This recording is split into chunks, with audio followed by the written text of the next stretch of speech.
Sorry. There you go. So you want to follow up with them now and see if they're like doing those things.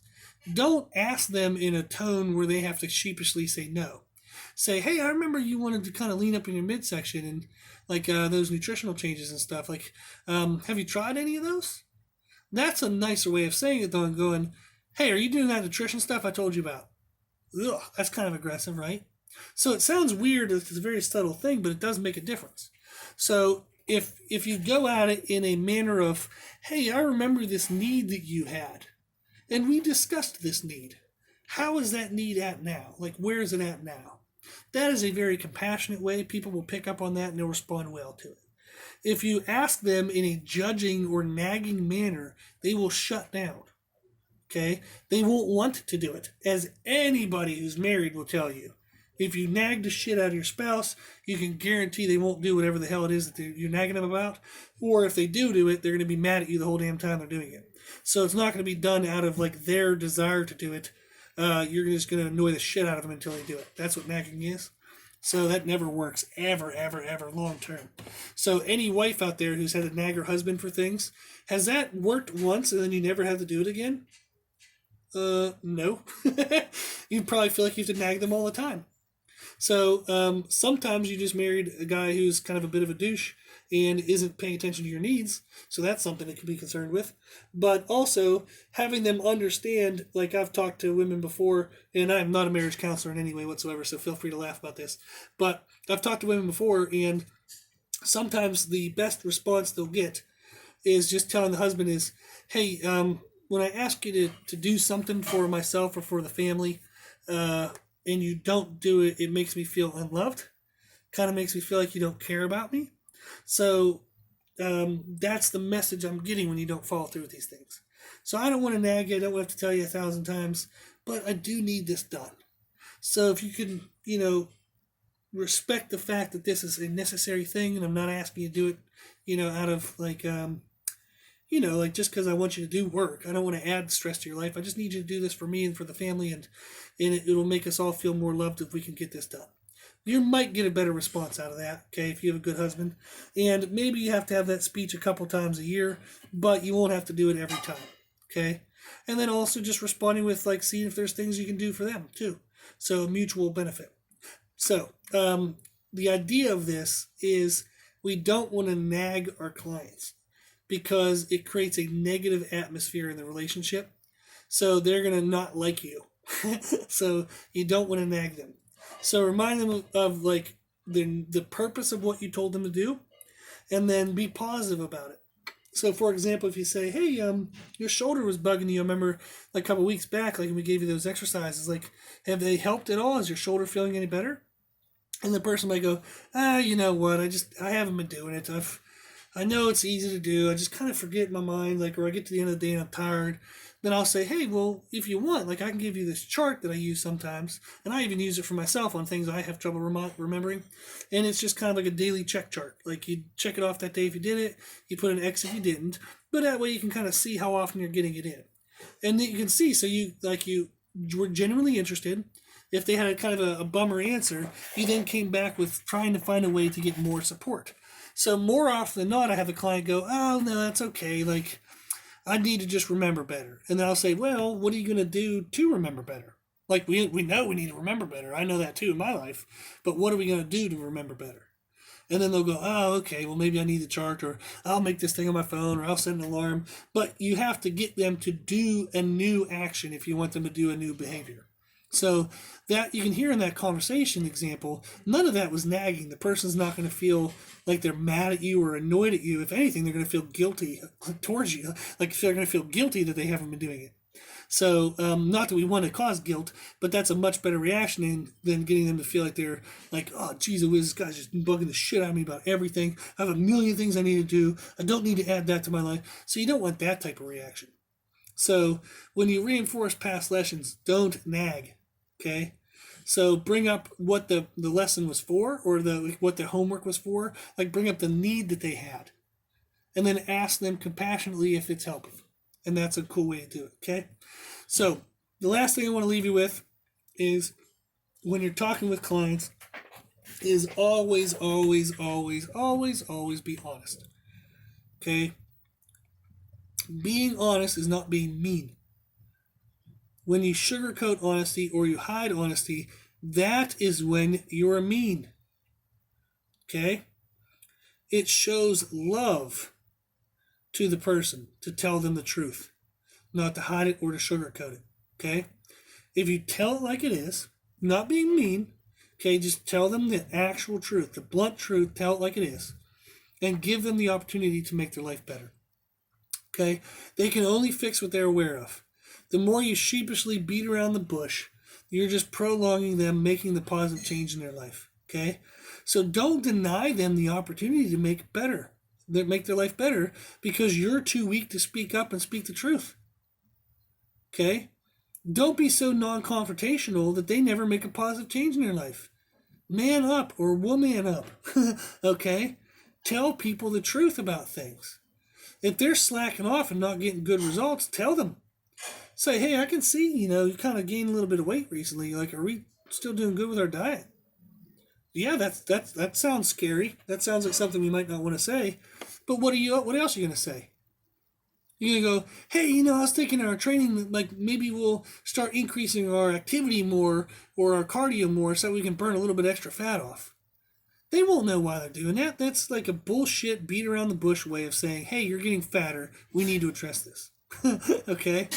So don't do that. Oh gosh, is that horrible. You're denying them the opportunity to get better in their life. Now, if you were to tell somebody, like say for example, somebody, okay, so I went on this vacation recently, and I gave my clients stuff that they should be doing on their own. And I had one client, they out of like 4 workouts they were supposed to do, they only did 1. That's not going to go well for them when we meet next, because we've talked before about this with that client, and they have dumbbells at home. They have exercise equipment at home. They can even just get up off their ass and go walk around outside for 20 minutes and call that a workout. We have very low standards of what we call a workout.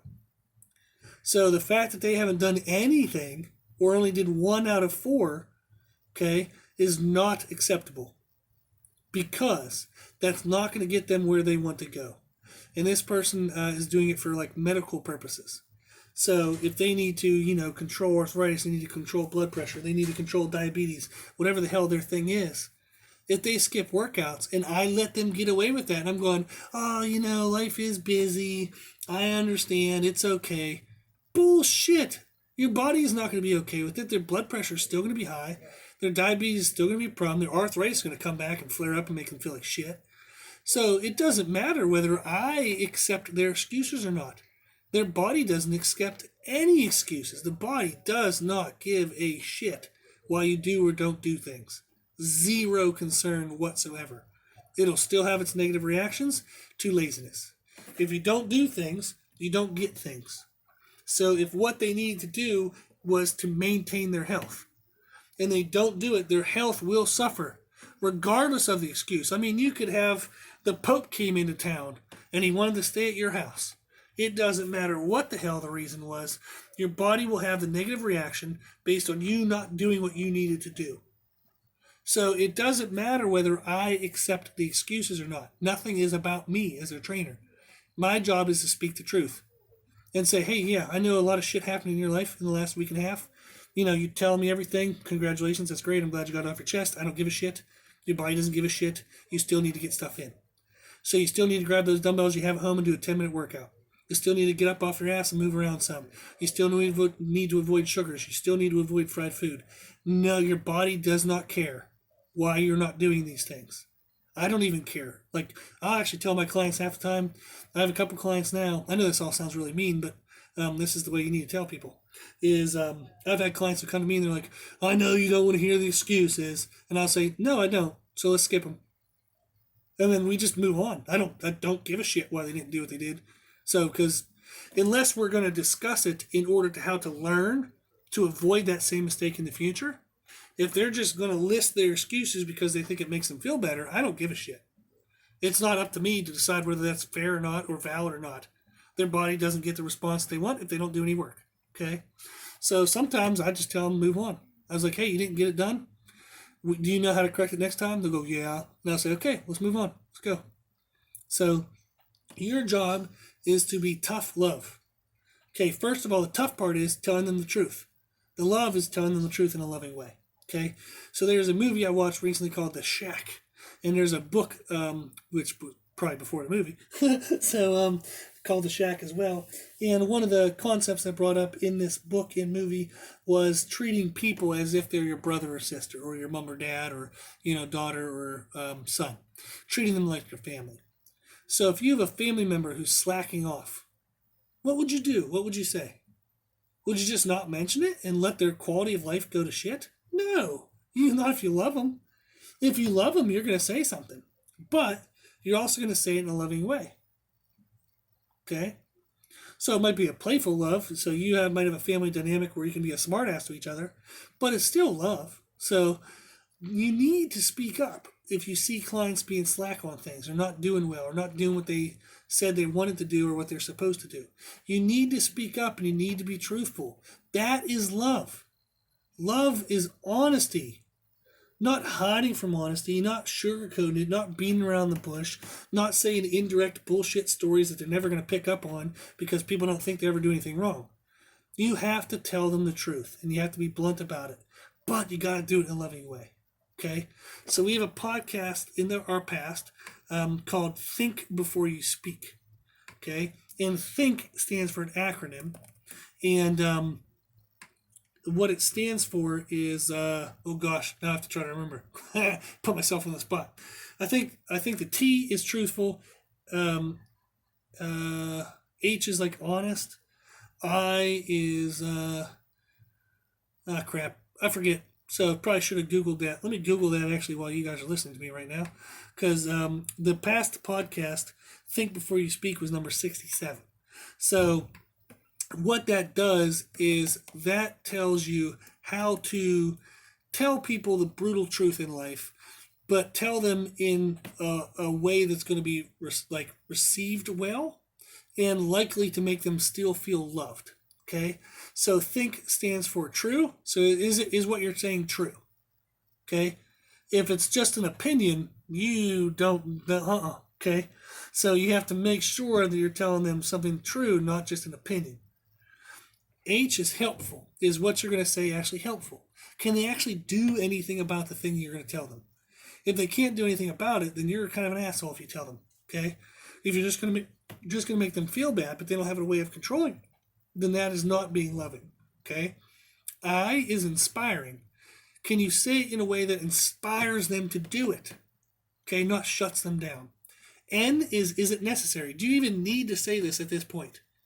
So maybe they're just kind of sort of slipping and you're like, let me give it a week or two. Maybe they'll fix themselves. Okay, is it necessary yet? And K, is it kind? Okay, can you say it in a kind and loving way? So that's podcast 67. So if you like this idea of being truthful, okay, tough love, truthful, I want to be honest with people, but I want to do it in the right way. Listen to podcast 67. Learn how to tell them truth, but in a motivating, positive, loving way. Okay, so that's the last thing I want to leave you with is we do need to be truthful and honest with our clients at all times. Okay, the second you start hiding away from the truth, the person is going to downgrade to whatever truth it is that you're telling them. They're not going to see their flaws. They're going to get frustrated when they're not making progress because they don't see why they're not making progress. And when you're not truthful with people, you're denying them the opportunity to get better in their life. So you are not loving people when you're not truthful. Okay? Loving someone enough to have the uncomfortable conversation, that is love. That is love. Okay? So hopefully this helped. Hopefully it gave you some food for thought. It was a long-winded one. Hopefully you guys... hopefully it was worth listening to. But there's some good kind of communication information. So verbal skills, verbal communication, and hopefully it can help you become a better trainer and have a better relationship with your clients. Not only for client retention and making money, but to make a difference and an impact in someone's life. Okay? We all got into this business because we love people. We want to help people. We want to make a difference in their life well beyond just the physical health. We want to make a difference in their emotional, mental, relational, spiritual health. We want to help the whole person. Okay? And hopefully the information in this podcast will help you do that. Cool. So if you like this information, you can find more from us on Instagram, Facebook, and Twitter, Brutal Iron Gym. Also, if you like the podcast, please share it with family and friends. So the more people we help, the happier the world will be. And if you have any questions, feedback, or suggestions, we'd love to hear from you. So this podcast is for you, so we want to know what you want to learn about. And you can tell us at our email at brutalirongym@gmail.com. As always, I hope this was helpful, and thank you for listening.